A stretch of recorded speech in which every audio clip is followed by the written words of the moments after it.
Why I'm Against Work Requirements for Medicaid, and You Should Be Too. Written and read by Elizabeth Enix. If you haven't heard, a bill recently passed in the U.S. House of Representatives that would, among other things, implement work requirements for some Medicaid recipients.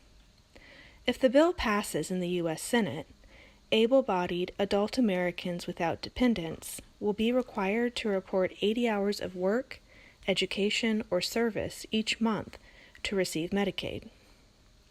This change would go into effect on December 31, 2026, and it would almost certainly lead to millions of Americans losing their health coverage over the next decade. Anyone who's familiar with my work and my political leanings will not be surprised to learn I think healthcare is a human right that should be available to everyone, whether they're employed or not. No one should have to go into medical debt to survive. No one should have to skip meals to pay for medication. The United States should tax the rich, reduce defense spending, and care for its people.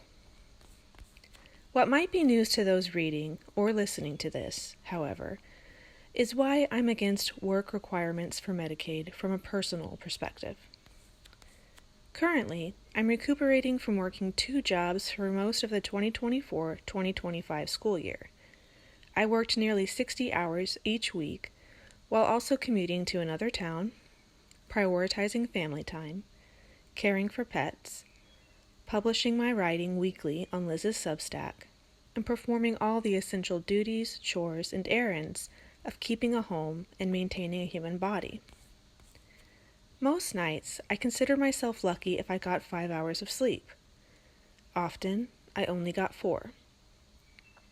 It was really hard, and there's no way in hell I could have done it if Medicaid hadn't enabled me to get my debilitating chronic pain under control first. I've suffered from migraines and severe menstrual and premenstrual pain since I was 12 years old. I've had cysts rupture on my ovaries. I'm no stranger to pain-induced nausea and vomiting.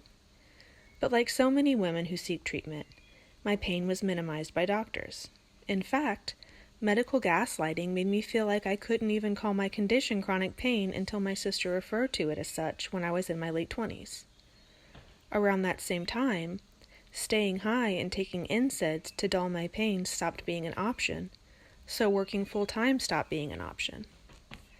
In my early 30s, part-time work and freelancing was the most I could manage, and even that was difficult. By 2021, my chronic pain became so unmanageable that I had to postpone my start date for a part-time job. I sat at home, curled up with my heating pad, watching Twin Peaks and writhing in agony. I wanted to work.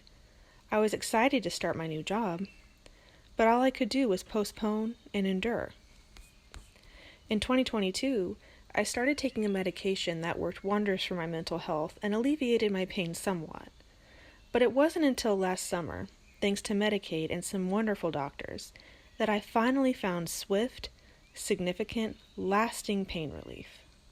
With 2 medications taken once daily, I'm able to effectively treat my chronic pain. I'm crossing my fingers this remains the case.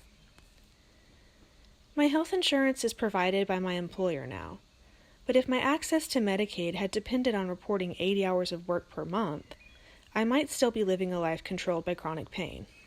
I wouldn't be working a full-time job and a part-time job. I wouldn't have paid off my student loans last winter, and I'd probably be living off of credit cards. If politicians want more Americans working, increasing barriers to life-changing, life-saving healthcare isn't the right move. And I think they might know this. How better to keep a population weak and compliant than to keep them desperate and hurting?